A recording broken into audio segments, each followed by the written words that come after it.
Welcome to the Back in Time podcast with Kyle and JD, where every week we jump into our DeLorean, cruise to 88 miles per hour, and travel back in time to review our favorite films. Every week we talk about current cinema, the latest trailers, and we pick a new favorite film every single episode.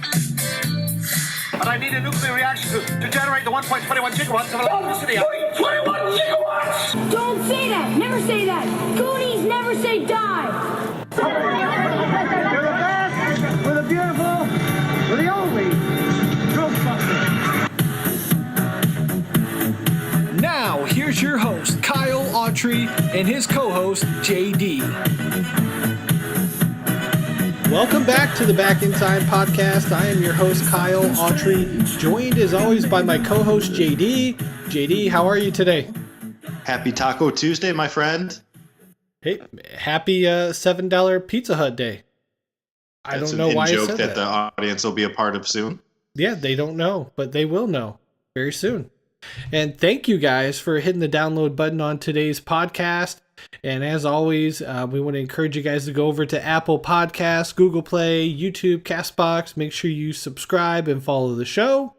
And throw us a little 5-star review. Give us something to help us grow this thing a little bit further. Let's talk about the reason we're here, JD. We're about to jump into Demolition Man. But before we do that, let's go back a week and talk about basketball. What was your feedback from our basketball episode last week? I had a lot of fun with basketball. I know you had a lot of fun with basketball, and it was fun to do the watch along. I heard some mixed responses from people saying that they liked the watch along. They weren't necessarily able to get into the watch along because, you watch this episode while you're driving or on the train or riding on the bus. But regardless, it was a fantastic time to reacquaint ourselves with a forgotten 90s movie. Yeah.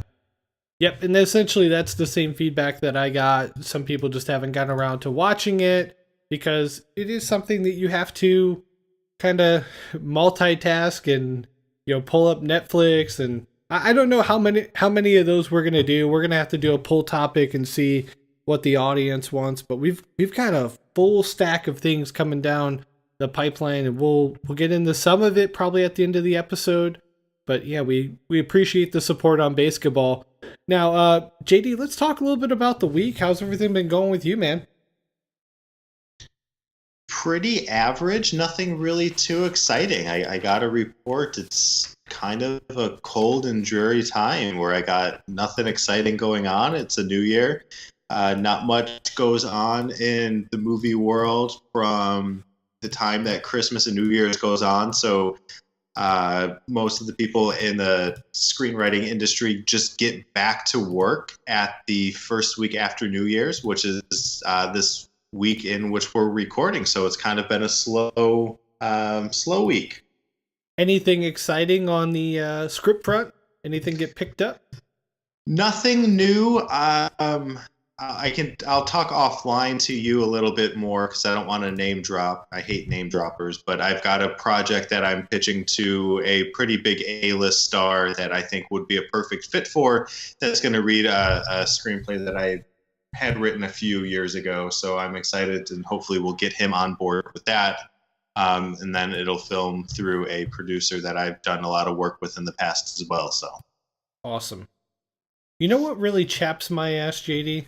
I'm trying to, it's a new year. It's a new me. I'm trying to get healthy. I cannot stand drinking the amount of water that I'm drinking right now because I have to piss every 5 minutes. That'll happen. It's happening too much. Too much. The bladder's on overload, but it is working though. And that's good. Hey, did you know that I found this is an interesting fact. Subway footlong sandwiches are actually not a foot long. Does that have to do with their creepy mascot guy? No. Were you saying he took an inch? No, he took an inch. He gives an inch. Now he's doing 12 to life.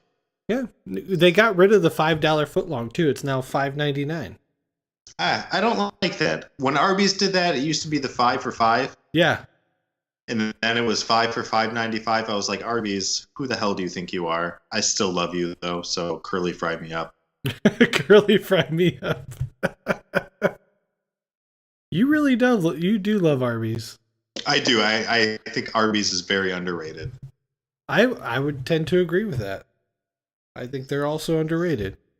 Arby's, we salute you. Also, welcome our new sponsor to the episode, Arby's, bringing you Back in Time podcast every week. Yeah, We wish. I'd be like, don't listen, we don't want any money. All we want is preloaded gift cards that we can use every time we come in. $20 a week. Every episode, we will be eating an Arby's product, and we will be discussing it. It'll be an hour and a half discussion over each beef and cheddar, the same way that we do a movie. Wouldn't that be an awesome segment, though, if every week we were both eating Arby's, but we didn't tell each other what we were getting? It's like, dude, all right, what's in your bag tonight? And then you pull it out. You're like, I went mozzarella sticks. I'm like, holy crap. I went with the apple fritter. The Jamocha shake. Yeah, ooh, their milkshakes aren't bad either. God damn it, are they underrated? How did they not win the franchise war? I don't know, but we're going to get in the franchise wars right now. Let's do some intro to Demolition Man. Demolition Man is a 1993 American science fiction movie directed by Marco Brambilla. In his directorial debut, the film stars Sly Stallone, Wesley Snipes, and the film was released in the United States on October 8, 1993. And the film tells the story of two men, an evil crime lord and a risk-taking police officer who were cryogenically frozen in 1986, and they're restored to life in the year 2032 to find mainstream society changed and all crime seemingly eliminated. Some aspects of the film allude to Aldous Huxley's dystopian novel Brave New World. I found that to be interesting because obviously Sandra Bullock's character is Huxley. So how about that for a tie-in? Yeah, it's a great tie-in. I actually did not know that, but it makes perfect sense, and I hope it's legit. It is legit. Now, one thing I did not know, so as I'm going through the review and you guys are like, why is he not talking about Taco Bell? Okay, here's why I'm not talking about Taco Bell in the review. They are apparently at the time did not have a wide enough presence outside of the US. And the version of the film I saw was the European version where everything has been changed and redubbed to make it Pizza Hut. Another version of another part of their Yum Brands, which owns both Pizza Hut and Taco Bell. So where I'm thinking about Pizza Hut, you'll be thinking about Taco Bell, JD. How about that? I'm okay with that, especially since they have the collab restaurants. They did. That was lit. They got rid of that, though. Mine did not have the Pizza Hut anymore. I was a big fan in college of going to the Pizza Hut Taco Bell restaurant and getting a couple of tacos and then some breadsticks. For me, that was legit. Yeah, the breadsticks are... You can't go wrong with Pizza Hut breadsticks. You really can't. No, you really can't. Now, here's one thing I want to throw in here. We had a couple different casting things that I thought were interesting. Originally, John Spartan was intended, or at least offered first, to Jean-Claude Van Damme and Steven Seagal, who both decided to turn down the role of John Spartan, leaving it for Stallone to pick up the pieces. Can you imagine either of the two in this role? I can, but I do like Sly best. I think he's, with his little beret, makes the most sense. With his Rambo beret. I like it. Also, the role of Simon Phoenix was originally intended and offered to Jackie Chan, who turned it down, not wanting to play a villainous character. How different would this be if it was Jackie Chan instead of the Dennis Rodman-inspired Wesley Snipes character? It has to be. Simon Phoenix is Wesley Snipes. Wesley Snipes is Simon Phoenix. It couldn't have been any other way. Like, I am very happy that Jackie Chan turned it down for that, and I had heard that urban legend, rumor, whatever you want to call it before, but Wesley Snipes is obviously the perfect fit for this role. And then last one, I think this is definitely worth noting. 2 days into filming, Lori Petty was fired as Lieutenant Huxley and replaced by Sandra Bullock, who was a relative unknown at the point. And they described the reason of Lori Petty being fired for creative differences. Any thoughts on that? Those in the audience that don't know who Lori Petty is, Kyle, lay out a little bit about who she is and how important she could have been in this film. I really like Lori Petty. Now, you may recognize her from A League of Their Own, where she's Kit. She's in Free Willy. She's also in the Army Now. She's Route 66, Flytrap. I mean, gosh, she's been in everything. Point Break. Yes, I just so wanted many you to different movies. Say Point Break so we can talk about how we will one day do Point Break as a future episode. A lot of people love Point Break. Truth time. I don't know that I've ever watched Point Break. Don't even finish that sentence. I will fight you. I'm sorry. I hate to disappoint you, but I don't think that I've ever actually watched it. Now, I'm not opposed. I think this would be a fun one to watch because I know it's a definitely a cult following movie. You're really I will mad, win you over. Okay. You will watch Point Break, and you will have the same response you had with Super Mario Brothers in our archive and Demolition Man, which you hadn't seen in 20 years. Yeah. And your response to having seen this movie is, I love it. There we go. That's what you will say about Point Break when we watch it. You know what else I found really interesting? I finished watching the movie. I'm like, gosh, dang it. I really like this movie, but I really like the writing and I like all the like clever things that they actually got right, which we're going to talk a lot about the future. And then I went back to look at interesting facts and saw that my boy Fred Decker was brought in to do script writing and kind of fix this thing up from Monster Squad. I'm like, no wonder I like this movie and the dialogue. It's Fred Decker. There it is. Who also, I feel like he's gonna get his own project pretty soon. Let's take a quick little break and we'll plug a couple of our different podcasts that we like that we think you guys should check out. And we'll be back on the other side with Demolition Man. Never die.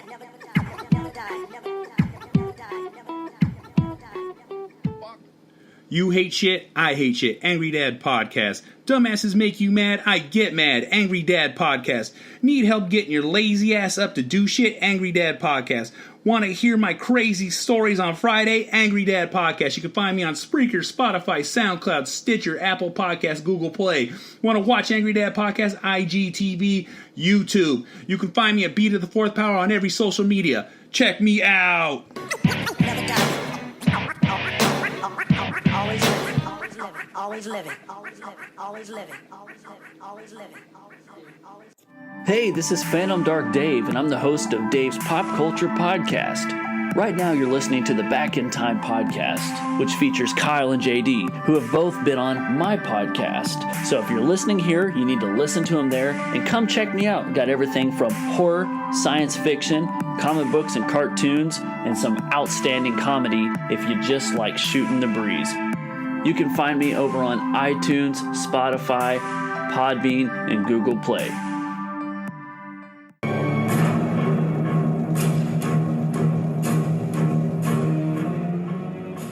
All right, we're back. JD, ready to dive into Demolition Man? Are you ready? Yeah, I already spent a good burp, so that means I'm ready to talk because I have no burps left. Let's do this. Let's do it. Here we go. So we began in Los Angeles, 1996. The LAPD enters what appears to be some sort of war zone, and we have our first shot of Stallone in the chopper, who says he has a hunch of who he thinks this might be. Phoenix. Simon Phoenix. JD, what do you think of our main character, John Spartan, and Sly Stallone in the lead role? I think I have a few comments that I want to make later on in this scene, but just the fact that he's wearing whatever the hell he's wearing, he's got this bulletproof vest on and this like black t-shirt and this beret and this just tactical pants, and this is just him going to work like Hey, yeah, I'm a cop. This is what I wear to work. Everyone else in this, like, all the other cops are in, like, normal, like, cop uniforms. But the Demolition Man is not. He is John Spartan. Stallone propels down from the chopper. He dodges bullets left and right and then kicks his way into a building, propels himself down an elevator shaft. And we have a quick shot of Simon Phoenix here as he jabs several tanks of gas as they start to pour out onto the ground. Let's take a quick second to talk about Simon Phoenix, played by Wesley Snipes. JD, what's your favorite Wesley Snipes movie and why is it Passenger 57? It is Passenger 57. How did you do that? I freaking love that movie. Oh, so good. Such a good movie. Now, what do you think about him as Simon Phoenix? I know we talked a little bit about it earlier in the episode, but for some that may have skipped ahead to get to the juicy stuff. This is the Dennis Rodman. He is Simon Phoenix. He owns this role from his posture to his acting to his martial arts skills. In his Beetlejuice pants, like whatever he's wearing in the scene, like he decided, I'm a crime lord. I'm going to dress like a clown to go to crime work today. Like, but it works. It works fantastically. And he just lights up that cigarette and pulls out that blowtorch and just goes to work. Yeah, that's awesome. So Phoenix fires up a torch and he threatens to light Spartan on fire here. Instead of lighting him on fire, he kind of puts it out, but then he lights up a cigarette. And he won't give Spartan any information. Phoenix says, "Is it cold in here or is it just me?" He flicks the cigarette at the feet of Spartan. The flames kind of engulf here. And Spartan leaps through the air, starts beating up on Phoenix, and he knocks him out, throws him over his shoulder, and starts running out of the building. And Phoenix and him are about to explode here as the entire building engulfs in flames. And we have our classic 1990s or even 80s action shot of basically Stallone running out of a building going, "Aah!" JD, what do you think of this opening scene? First of all, your Stallone impression is just on point. Yeah, I do my best. Do that one more time for the audience. Maybe it sounds like you're trying to poo. That's what I was kind of going for, though. And that sounds like I'm vomiting. Who does number 2 work for? Oh, well played. Yeah. No, I love this opening scene. It's so big and larger than life. They're in this like random ass warehouse situation that they just blow to smithereens. And then we find out that I'll let you do your part, but John Spartan thinks he has the upper hand, but I'm going to try to do a Simon Phoenix impression, but oh, you don't, John Spartan. That wasn't bad. I like that. So next, Spartan is talking to his captain and says, "Damn it, enough of this Demolition Man bullshit. You're not supposed to come down here, and you're not supposed to arrest Phoenix empty-handed." The captain wants to know where the witnesses are, and Spartan says, "I did a thermal check. Only his men were in there." Phoenix laughs and says, "Ha, wrong again." A firefighter comes over and says, "Chief, we got bodies everywhere. There must be 20 of them." Phoenix says, "Yeah, I told him, but he didn't care." The LAPD holds Spartan back, and Phoenix tells him they're going to be spending a lot of quality time together. JD, what do you think about the turn of events here? We thought Spartan might be the hero, but now he's zero. He's going to jail. He just messed this up royally. I did a thermal check. Clearly you didn't. Unless, but I think it might be like undisclosed that Simon Phoenix had pre-killed all of the hostages. Yeah. So a thermal check would not have registered their heat waves, which makes more sense than John Spartan having killed them. But that just makes Simon Phoenix all the more sinister. Yeah, it does. Next, we see Spartan handcuffed and being taken into a jail area by the police, and he is sentenced to cryo-freeze, and his earliest parole is 2047. JD, for 1993, I thought this scene, not only does it look good, but I didn't think the special effects were that bad. What'd you think? Well, to an extent, they're pretty decent, but once the pill gets dropped and we get to see that just cringy...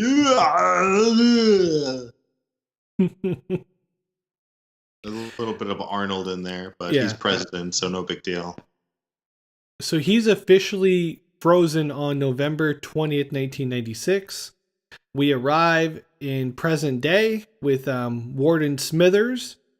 Smithers. And he's old man now. And he basically FaceTimes with Sandra Bullock here, who plays Lenina Huxley, a police officer. Talk about some foreshadowing here. They call it fiber optic, but essentially it's just FaceTime. What would you think about seeing that? Well, first of all, I never put together that the young guy that sentences and throws the pill down on Spartan becomes the warden. I never realized that was the same guy until this rewatch. But outside of that, like seeing that they have this like FaceTime technology is really super cool.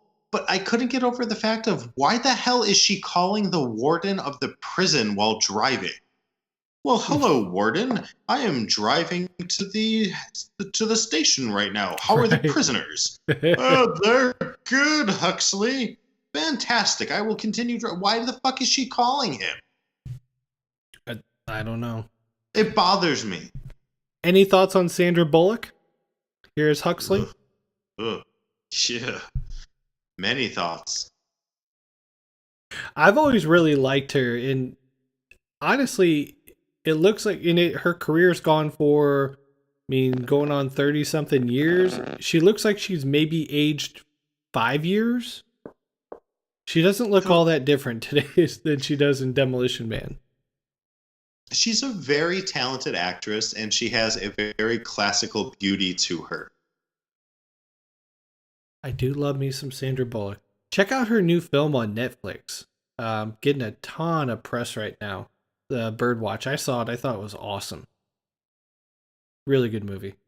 Now, next, we've got Dennis Leary. I've always been a big fan of his. He's playing Edgar Friendly, and he's basically this criminal guy who's working underground. He's trying to spray paint graffiti, but of course, with the technology they have, it just erases within seconds. We go inside what used to be LAPD, which I believe is now... Was it SAPD? I can't remember what they changed it to. SAPD. Yeah. They didn't need all the police officers because there's no crimes anymore. And we see Rob Schneider here as the receptionist for the police hotline number. We'll talk more about him in a bit. Huxley enters her office and curses behind her boss's back, and she gets a ticket that gives her a little bit of a fine. Garcia enters and says she's stuck in the past and she's obsessed with the 19th century, and she's got a movie poster on the wall of Lethal Weapon, and Huxley says she just wishes they would get some real action sometimes. Now, we cut to our first clip here. We're at the parole hearing for Simon Phoenix, and let's go ahead and listen to this. Mr. Simon Phoenix, one of our first and most illustrious members, allow me to welcome you to your parole hearing. Let's get this one over quick. 29 years ago, the parole system as you know it was rendered obsolete. Federal Statute 537-29. Stop it! Do you have anything fresh to say on your behalf? I thought not. Yeah, I do. Teddy bear. JD, we see Phoenix break out and steal the retina code by literally just poking Smithers' eye out. What'd you think of this scene? First of all, Teddy bear. I love that part. As I was watching it, as he's doing his thing, I'm just teddy bear right alongside with him. Then he just runs out and just starts judo chopping and karate kicking. And he obviously has some sort of upgrade going on with his cryogenic programming and just rips dude's eyeball. I mean, this is 1993. Like, this is a little bit before its time. This isn't the Blade Runner remix movie that came out. This isn't, oh gosh, what was that movie with Pamela Anderson where she was like a... Barbed Wire. Barbed Wire! Yeah, when did that come out? Like 95? 90, yeah, somewhere around there. Anyways, this is 93, mother effers. So we cut to the next scene here. They get a code 187. None of the cops know what the code is, so they have to punch it up on the computer, and it comes up MDK, murder, death, kill. It says the last death came about 16 years ago, and they find out that Smithers has severe eye trauma, punctured lung, and has imminent death. He dies right on the camera.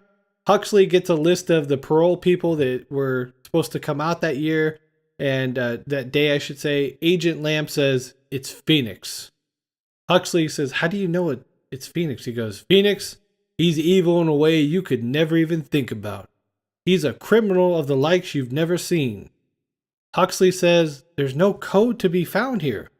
Lamb says, yeah, well, they froze him back in the 19th before they were doing the coding. And they get another murder, death, kill in the garage. And Phoenix has not only murdered another person, but stolen his vehicle. So they try to send out police to apprehend Phoenix. I got a feeling this is not going to go well. JD, what did you think of this scene here? And also, I got to point out, I love the high-fiving at the end when they're like, oh, let's get dispatch after him. It makes for such like an ironic moment for them to think like, oh, like we can't even touch hands yet, we're gonna go get this quality killer, but Zachary Lamb is just like, you ain't gonna get him. I love Zach Lamb. He's such I just anytime I see this guy in any role, I'm always super excited, and he plays it so well and so close to the best. And it just makes it so disappointing for when they do try to pursue Simon Phoenix. And what happens to these officers that think that their glow wands can do a thing? Yep. So we find Phoenix at a CompuChat chat box, which essentially today you could probably have an app that would tell you that you're a great person and they have a good day and they cheer you up, but they have it in like an ATM looking device here. He types up a bunch of codes and he's just firing away here. He's very computer savvy, and he pulls up a file on Edgar Friendly. The computer tells him that he is someone that he has to kill, and it basically almost starts brainwashing him. It's kind of weird because he like shakes his head, and I didn't know what quite to make out of that, but he starts cussing and gets a ticket, and then says, "Fuck you." He gets a second one. The police approach Phoenix, and the cops try to apprehend him by using a voice guide to tell them what to do. So the cop's like, lie down on the ground. And then they go back and he's like, it didn't work. What else do I do? Lie down on the ground and make sure you say or else. He's, all right, lie down on the ground or else. And Phoenix just looks at him like, bitch, I'm about to kill you. He stares at the cop, which makes him gulp. And Irwin, a.k.a. Rob Schneider, says, we're police officers. We're not equipped to handle this stuff. Phoenix, using the cops, what do you call them? They're called glow batons? Glow wands or stun batons or whatever the hell they call them. I'm going to go glow wand. I think that's right. I like glow wand. That sounds like a sexy, sexy device. You took it down a weird road. So anyway, he grabs the glow wand and basically just beats the crap out of these cameras. It shuts them all off.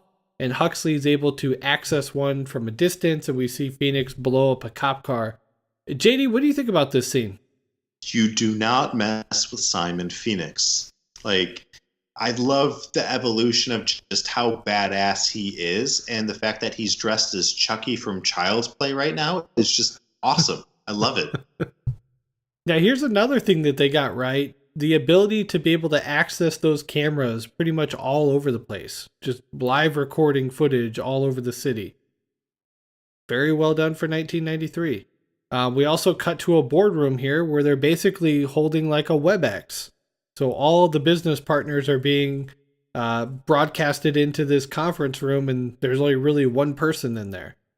So a lot of the stuff that they thought would happen by the 2030s, it's already here. We just made it more smaller and compact. What do you think about all those? Basically, they did a much better job of guessing the future than Back to the Future, in my opinion. Yeah, it's almost like Twilight Zone-y the way that they do it. Yeah, I mean, really, the only thing that they didn't think of is how small we could make things. Everything's just so big and bulky. That's what she said.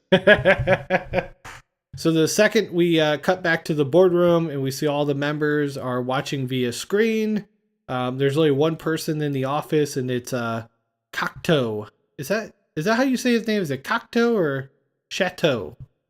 I believe it to be Cocteau. Cocteau. Here we go. So Cocteau's in the boardroom, and he's talking about the business world, and then we have a shot here of his associate Bob, who's played by Glenn Shaddix, who I recognized right away from Beetlejuice and a bunch of 90s movies. And then we cut to Lamb, who's explaining that back in the 20th, back in the 19th, it only took one man to capture Phoenix. After everything else failed, John Spartan is the one that took him down. They called him Demolition Man.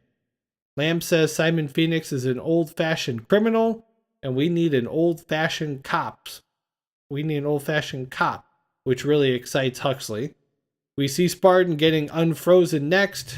JD, what do you think about these quick scenes here and the unfreezing that was very Terminator-esque with Stallone waking up buck naked? It really is very Terminator. That's a really good point. Like, that's some good insight there. I obviously couldn't help but think of Austin Powers while rewatching this.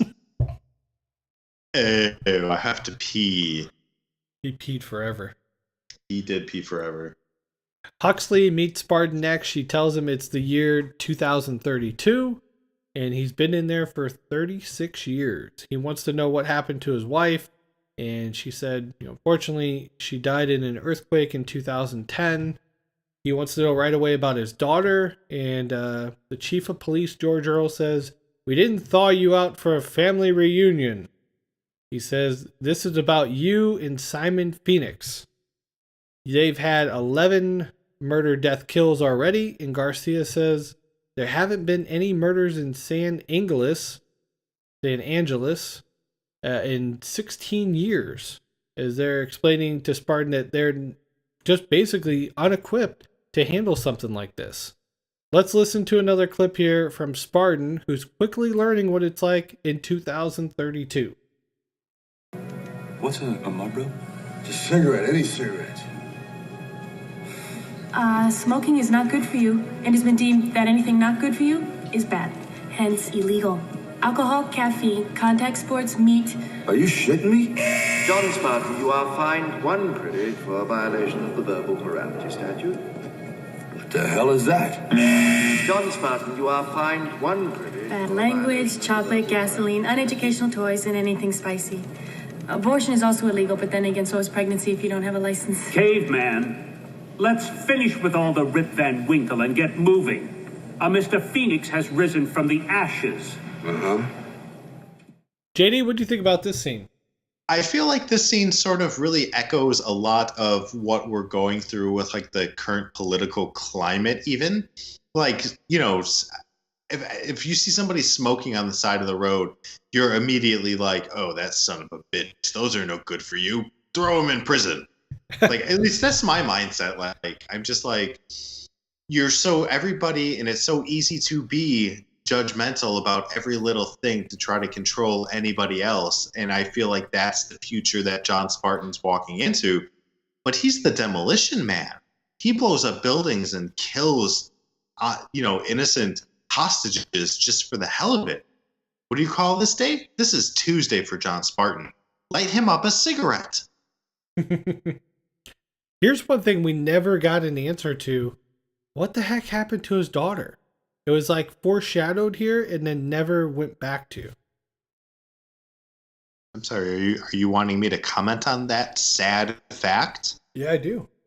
What is there to comment on? That sucks. Why are you rubbing his face in the suck of losing his daughter? Why do you think I mean, just from a writing standpoint, why bring it up if you're not going to pay it off later on? Well, I wouldn't be surprised if there was more to it that didn't get included. It's a great little like hook to do, almost Captain America and with his agent Peggy partner from the 1940s that they pay off later in films where you see them grow old and the love that they have that was established and rooted in a certain time sort of lost over generations. But I think they wore themselves thin and weren't able to really get to that payoff for it. They probably just ran out of time because this is not a short movie. No, it's not. And this is one of my favorite scenes here coming up here. So Spartan comes out, he's like, I don't know if you knew this, but you're out of toilet paper. And all the cops start laughing. They're like, paper? Huxley's like, yeah, so funny. They used to use handfuls of wadded up paper in the 20th to clean themselves in the bathroom. Spartan's like, and what's this about the 3 seashells? Lamb says, is that you, Spartan? Spartan goes over to greet him and says, shit, I remember you when you were wet behind the ears. He gets another fine, walks over to the machine, curses about 7 or 8 more times, stacks up his paper and says, so much for the seashells. I'll see you guys in a few minutes. JD, I'm confused by the seashells. What are they for? I've always wondered this. I feel like you put 2 seashells together and you sort of spread the buttocks.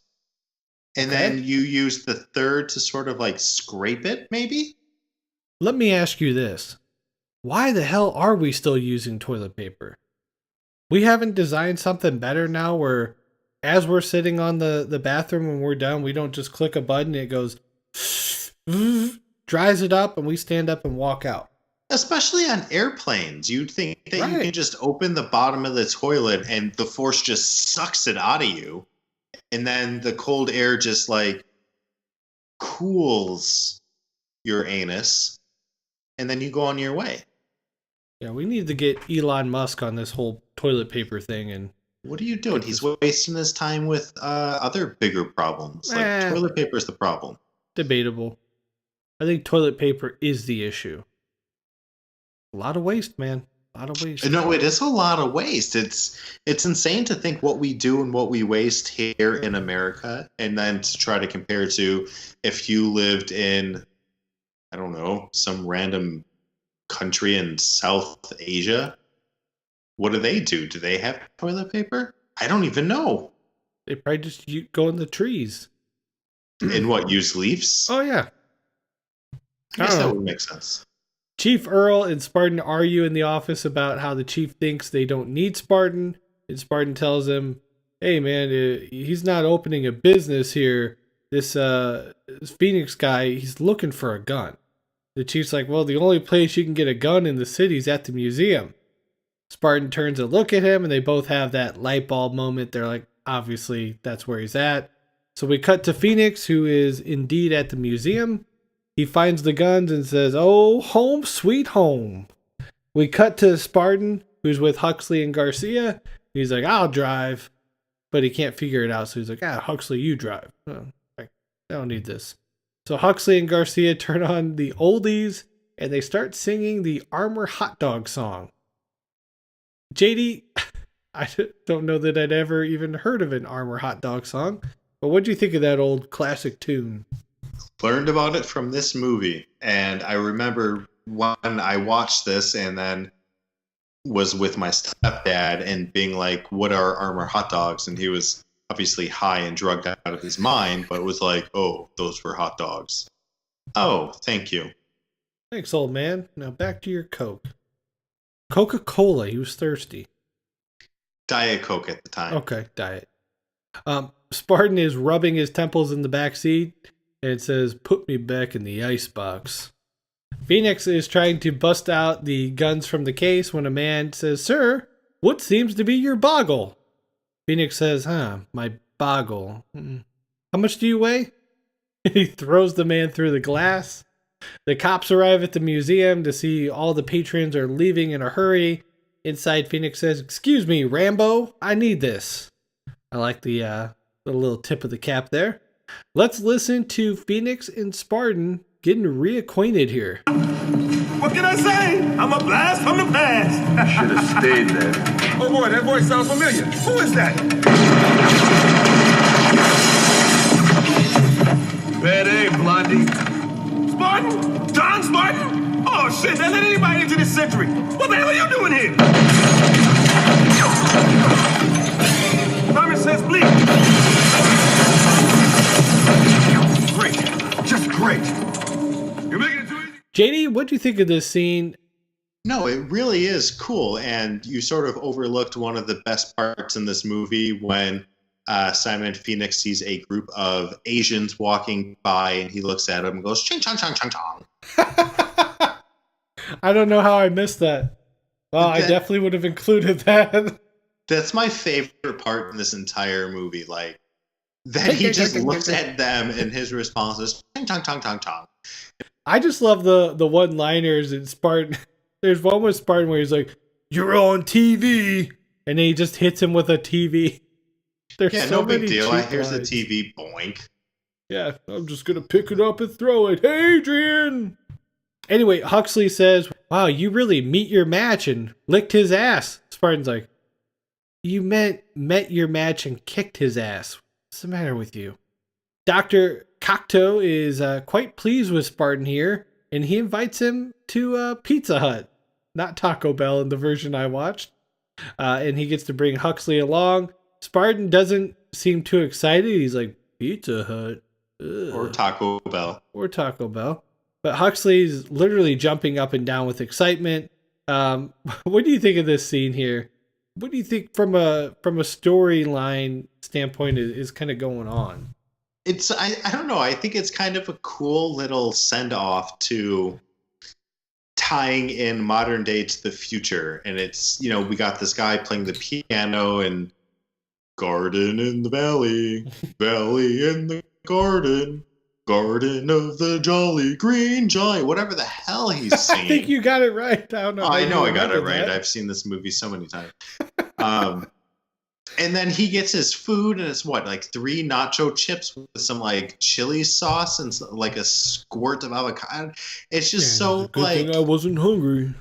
It's just it takes what they thought the future would be, and it amplifies it with what the current time was in 1993 to be.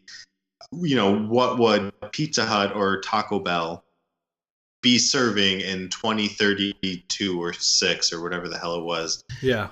And it makes it a fancy restaurant that you need reservations, that you're dressing. It's just, the satire is hilarious. And just to back up for a second, before we get in there and all that stuff you just described is dead on, and I couldn't agree more. We're in the car with Huxley, and she says, pull up something from the Schwarzenegger library. Spartan's like, "Wait, Schwarzenegger?" And Huxley's like, "Yeah, the Schwarzenegger Presidential Library." He's like, "Oh yeah, wasn't he an actor in your time?" They got this right. He's not the president, but gosh, he was named governor. Somehow they predicted Arnold Schwarzenegger too. Pretty crazy. And they even make a joke about how he's not from the US, and they're just like, "No, people didn't care." And then this other scene here, which I just love. We cut to Phoenix, and he's going down this manhole. When he opens up, he goes, "Reminds me of biscuits and gravy." JD, is he eating biscuits and gravy dipped in shit? I didn't understand this. I don't either, and for what it's worth, anytime I go to a new breakfast restaurant, biscuits and gravy is the dish that I order to judge all of the culinary expertise by. Coffee black, biscuits and gravy. I remember. Yeah, you were. That's right. We had that experience together. Yeah, you made an inappropriate joke. I'm sure I did. Back in the car, Huxley explains that Pizza Hut, or Taco Bell, was the only one to survive the franchise war. And now all the restaurants are Taco Bell, which I find potentially could actually happen. Could you imagine all the restaurants being Arby's? I could. Yeah, but I like the variation. I like being able to go to McDonald's. I like being able to go to Burger King. I like being able to get a JBC from Wendy's. Unless like Taco Bell wins the franchise war and is serving Big Macs, or Pizza Hut wins for the knockoff, whatever version you watched, right? And they're selling Papa John's, then I'm not okay with it. Okay, I see where you're going. So we're at the dinner table, which you already kind of explained a lot of that. The one thing I I liked was Cocteau is explaining just how bad things have gotten, and they kind of get into a little bit of an argument. And one of the ladies says, "Would you mind if I said you come off as a brutish fossil?" And Spartan's like, thanks." And then Spartan sees this camera pop up from the grass, and he tells them to call for backup. And he goes outside. We see Friendly with his gang of misfits, and somewhere in there is Jack Black running around with a dirty face, and he's instructing them to grab the boxes. And Spartan finds out that these guys really aren't there to cause anything. They're really just there looking for food. JD, what do you think about this? And this is kind of an interesting plot line. It really is. It puts another good aspect of the story to it. And so again, it's almost very Twilight Zone in that you have the above ground people that live in peace and harmony in Taco Bell, Pizza Hut, because Kyle. Yeah. And then you've got the people below ground, which are wearing shreds of tires on their shoulders and around their necks. And they're just stealing from Taco Bell. I don't know. I feel like it's very 2018 as a metaphor, way before its time of saying what people needed to do they couldn't afford and would be willing to rob a Taco Bell. They're robbing a Taco Bell. Right. And Cocteau says those people are called scraps, and they're basically outcasts and deserters. And Spartan's just like, they're just looking for food. What are you talking about? So anyway, we cut to Huxley, who is driving in the car, and she turns on auto drive. Also a thing of the future here, now that we have Tesla. Another thing that they got right. And I'm looking around, I just wonder what my daughter would think of me in this environment, Spartan says. And Huxley says, well, let me do a minor violation and do a search here, but he stops her. Again, we never get back to the daughter. They bring it up again here. It's quite weird. Anyway, we cut back to Cocteau's place, where Phoenix has broken in, or at least we think. Let's listen to a clip. Your job is to kill Mr. Edgar Friendly and stop a revolution before it precipitates. That was why you were rehabilitated. All right. I'm gonna do your little dastardly deed for you. But it's gonna be a little bit more difficult than you thought. And I'm gonna need some help. I'll need about 5 or 6 more special men. And I just so happen to have a list. You see, I wouldn't want you to defrost any of those mad dog killer types, you know what I mean? And none of them motherfuckers from New York. They're too uptight. So you're going to be the only mad dog killer type, right? Exactamundo. Fine. Take care of it. Just get it over with. You're beginning to be more trouble than you're worth. JD, how about this for a little twist? What'd you think? It puts a good wrinkle into the story, and you think that Simon Phoenix is this blessed bad boy, this Dennis Rodman type, but to find out that he's in cahoots with Cocteau, just I don't know. It turns an angle and down a street to the story that you're not ready for, because Cocteau is the savior of the city that everybody looks up to, and yet for some reason he's playing ball with Simon Phoenix. It's interesting. It really caught me off guard. I honestly, like I said, I don't remember the movie, so everything caught me off guard. including completely forgetting that Taco Bell was supposed to be there, not Pizza Hut.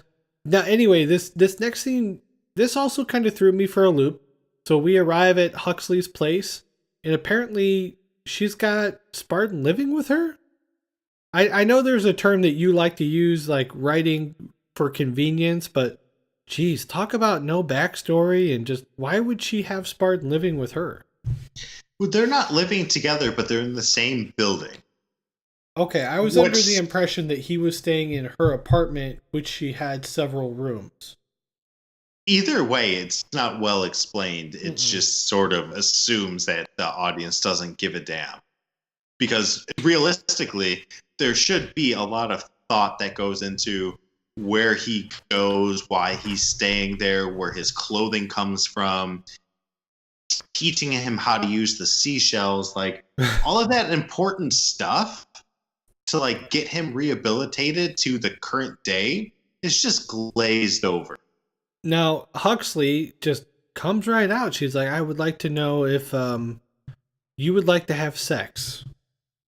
He's like, yeah, I would. So she turns down the lights and starts playing Love Boat, and Spartan even comments, Love Boat. Kind of puts his head in his hands. Huxley comes back in and puts like this helmet device on his head. She tells him to relax. It will begin in a few seconds. And he's like, well, what's going to begin? She's like, the sex, of course. And here we basically, this is like VR porn. This is also a thing now. This is so weird. How did they get this right? You're asking me how they got VR porn right? Yeah, when there's people reality. like you living in the world that are buying it? I don't have it, but I've been to your house. You have a VR porn room. No, I definitely don't. Oh, I'm sorry. That was Harrison Brewer. Oh, okay. That makes total sense, though. I mean, just, again, it's another thing that they got right. Quite weird. They finish up here. He pulls off the thing early, and then he tries to go in for an old-fashioned kiss, and she kind of kicks him out of the room for it, and he's just at a loss of words. He's like, sex is outlawed. What is going on here? So Spartan goes into his new room, where he drops a few one-liners. Oh, he still doesn't know how to use the 3 seashells, and then looks at a mirror of himself and says, Happy Halloween. Spartan turns on a recorded feed where he sees Cocteau and Rob, and then it's the scene where Phoenix is climbing out of the museum, and he walks over to them, and they seem kind of friendly. And Spartan's just watching this feed, and it's another plot line, and we know a twist. JD, what do you think of this this quick little bedroom scene here with Spartan? It's very complicated. Like, I just can't get over the fact of what it would be like to be him, to be unfrozen and tossed into this world and then tossed to the side, like, for what he just went through and like his emotional distress and the duress he's going through. It just, how he doesn't just blow his brains out. And he said earlier, he's like, put me back in. You know, like, he's going through a lot of crap right now, and it has to be a very confusing time for him. Almost like he's coming out of the closet of the past into the future. And he's returned as a seamstress, as we find out in the next scene. And he knows how to knit sweaters, and he's like super confused by it. He also wants to know why he came back as a seamstress, and Phoenix came back as someone who knows how to break in the files, access anything he wants on the computer, and he's 3 times stronger than what he went in. He has Huxley pull up the rehab file, which is hidden, and she has to override. And we see he's been programmed to do all of that stuff. He's programmed just for chaos. He wants to know why Cocteau would do this, and he's going to go question him in person. And Huxley's like, can't do that because that would be rude. Spartan doesn't care. They enter the conference room, and let's listen to a clip here. Mellow apologies for my lack of physical disposition, Detective, but I do have an entire city gov to run. Yeah, well, run this. You programmed Phoenix's rehab to turn him into a terrorist? And I don't think his escape was an accident either. Very subtle. Thank you. Now, outside the museum, why didn't he blow your brains out? What'd you say to him? I honestly don't remember. Does it matter?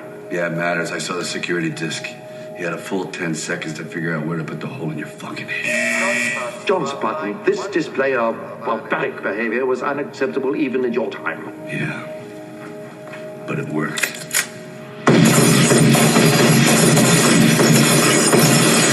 When a man like Phoenix has a gun to your head, 10 seconds is 9.5 seconds longer than you live. Not everyone is as eager as you to resort to violence to solve all the difficulties in life. Even now, I'm beginning to wonder if the chaos in the museum was the result of Mr. Phoenix's presence or your own. Wonder about this shithead. I like the end of the scene here with Spartan saying, "Fuck you," and then shooting out the camera. JD, what do you think of this? Spartan's a madman, isn't he? He really is. He definitely is, and he's just a loose cannon, and he just annihilates all of these screens and just gets right down to business. He's getting down to business in the next scene here as they start going underneath. They're going toward the scraps and seeing what's underground. So we go down into what I assume used to be like the sewer, and Huxley says, "Ew, it's not very clean." Spartan leads them through the tunnel, and they enter this downtown area where we see all the scraps and all these people walking around. Huxley and Garcia are about to barf from the smell, but Spartan breathes it in and just loves it. He goes right over to the lady on the grill, who's a little afraid of him at first, but because he's a cop, he just tells her to relax. All he wants is a burger and a beer if you got one. She asks how he's going to pay, so he takes off Huxley's Rolex and gives it to her, takes a big swig of his beer and eats his burger. Huxley says, "You don't want to know where that meat comes from. Do you see any cows around here?" So he's like, "Okay, where's the meat from?" He finds out it's rats. So he's like, "This is a rat burger? Not bad." So as a matter of fact, it's the best burger I've had in years. They leave and walk through the town. Everyone's staring at them. Huxley says they don't seem very hostile. Spartan sees this old 1970 Oldsmobile, I think it's a 442, and he asked if she knows what this is, and Huxley does. She starts reading all this stuff off about the car, and then we listen to a clip here where we meet Friendly for the first time. You got balls, cop, coming down here after the show you put on. We're looking for a murder-death killer. Can you help or just bully us with your primitive weapons?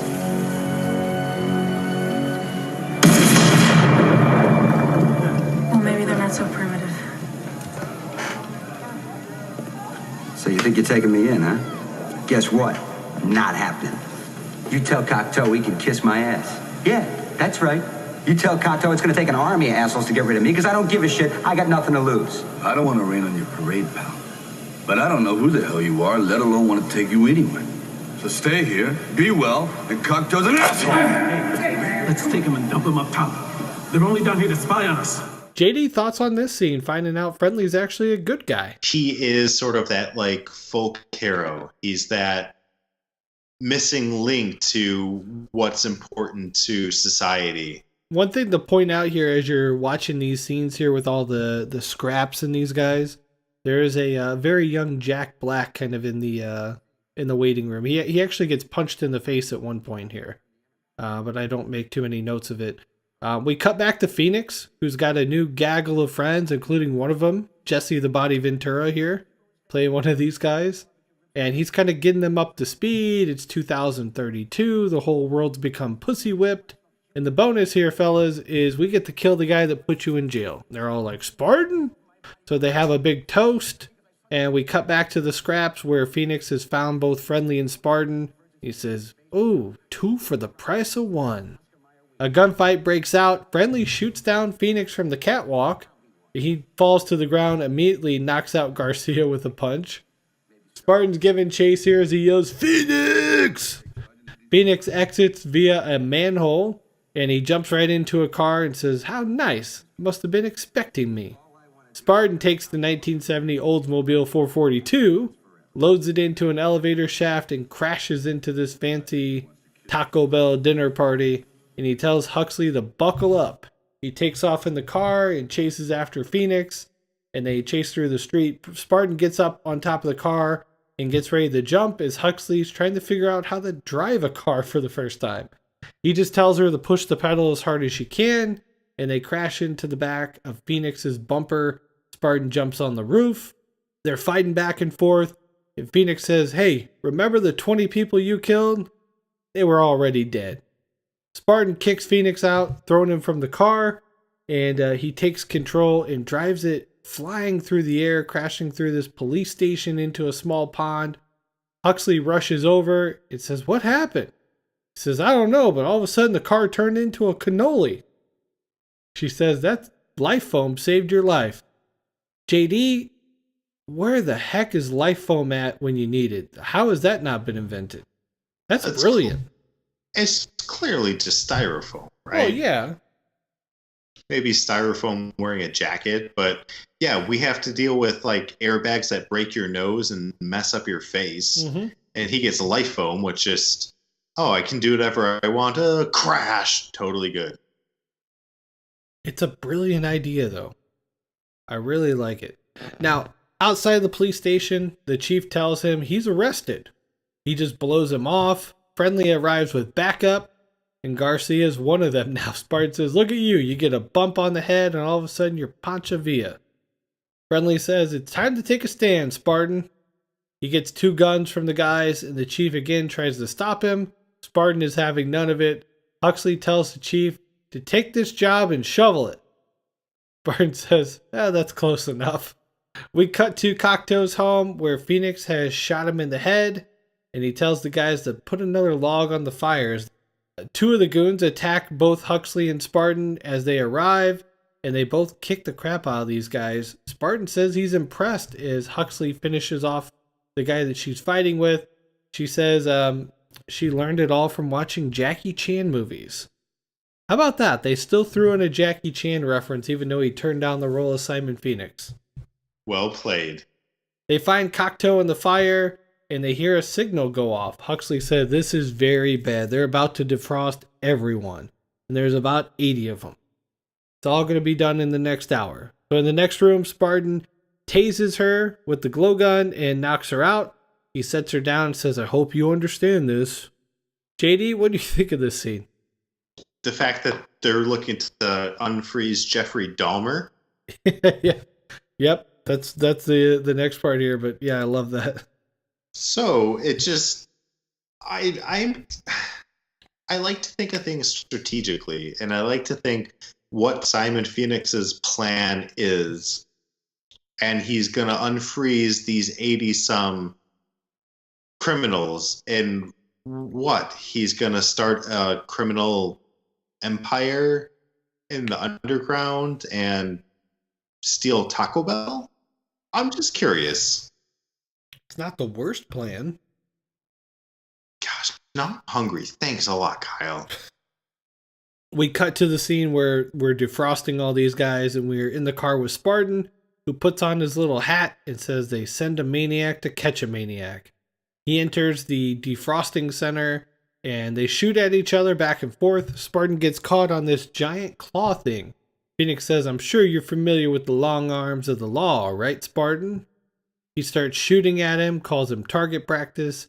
Eventually, Spartan frees himself, and Phoenix is firing this machine gun laser thing at him, but he's missing all over the place. Spartan yells as he dives out of the way, "Ugh!" And Phoenix drops the gun and says, "What am I doing wrong?" They face off, this time with no weapons. Phoenix getting the best of him at the start. They're punching, kicking, headbutting him. Spartan goes back and tackles him to the ground, and they start going back and forth again. But again, Phoenix is getting the upper hand. He grabs a giant metal rod and stands over Spartan and says, "This is the best day of my life." Spartan bangs his baton on the ground, which causes the whole ground to freeze. He jumps up on this swinging claw thing from earlier to avoid getting frozen himself, and then comes back around and kicks the head off of Phoenix. Spartan runs as the facility's about to blow, and dives out of his way. Again, classic. You can't have an action movie without it. That's the end of Phoenix. JD, what do you think of this scene? It's a good ending for Simon Phoenix. I think John Spartan earns the victory here. He outsmarts him. He jumps on the claw. He drops the blue pill and knocks his head off. I'm always curious to the fact that his body is frozen, but when the head is knocked off and hits the ground, blood spurts. Yeah, it was kind of like chunky blood, though. Like, it's been frozen. I didn't think it was that bad. I'm just curious to at what degree does blood freeze? Would that happen? Would there be blood, or were they like, "Fuck it, let's add blood"? I just want to know. I'm sure it was a tough decision. Now we're outside. The chief is asking how they should live now that all this stuff is gone. Friendly says, "I'll tell you. You go around, you get graffiti, paint the town up, and you get shit faced." Spartan's like, no, that's not what you do. But here's what it is. You're gonna figure it out. Okay, so just go. Garcia says, fucking A. Spartan says, I think that's a good point. Associate Bob wants to know if Friendly will take him on as assistant. And then our last shot here is of Huxley and Spartan kissing. And she says, oh my, is this how all fluid transfer activities are? He says, no, even better. Kisses her again. And he says he thinks he's going to like the future. She says, yeah, now that you've demolished everything. It ends with Spartan saying, there's just one thing I want to know. How's that damn 3 seashells thing work? JD, thoughts on the ending of the film? You can rename this film The 3 Seashells. I know. Because seriously, how does it work? Maybe you take the one seashell and you shove it up your butt, and then you scoop with the other seashell and then place it, drop it in. There's so many. That's just it. I guess you just scoop it. I don't even want to think about it. I don't even want to try it. It sounds horrible. What if you had a bad seashell and had like a little awkward notch on it, and as you were using it, it cuts your anus and then you die? A lot of bad things could happen with the seashell. I would admit that. Don't like it. How do you think this movie's held up? It's going to be 25 years, a little bit later in the year, since it's been released. Like I said, throughout the review here, I think they got a lot of things right. It's a very cool movie. Like, the action is good, the acting is good, the sort of sexual tension is great. Benjamin Bratt is hilarious. This is the second movie with Sly Stallone and Rob Schneider that we're reviewing, Judge Dredd, in our archives. Yep.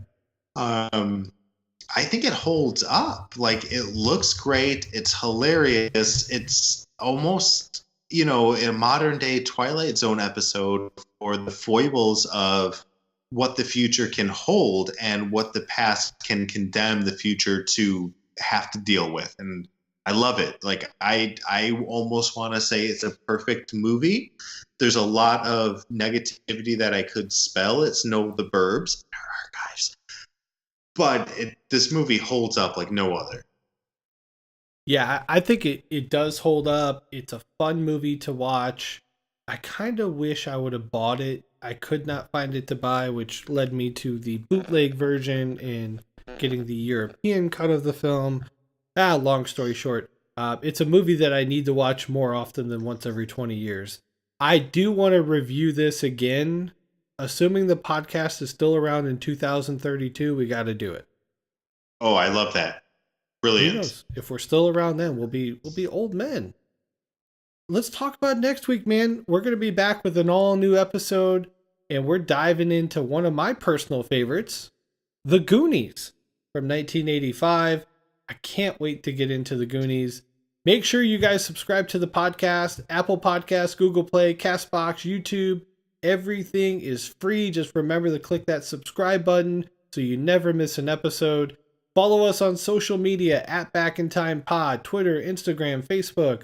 I am at kautry29 on Twitter. JD's at unjustjustin. Let's get him to 300 subscribers and followers. And you can also email us any ideas or future episodes you want us to do at backintimepodcast@gmail.com. It's that time of the episode to climb back into the DeLorean We'll punch in today's date, return back to present day. Thanks for listening. Talk to you next week. Who do you think wins in a game of basketball? Simon Phoenix or Dennis Rodman? No guns allowed.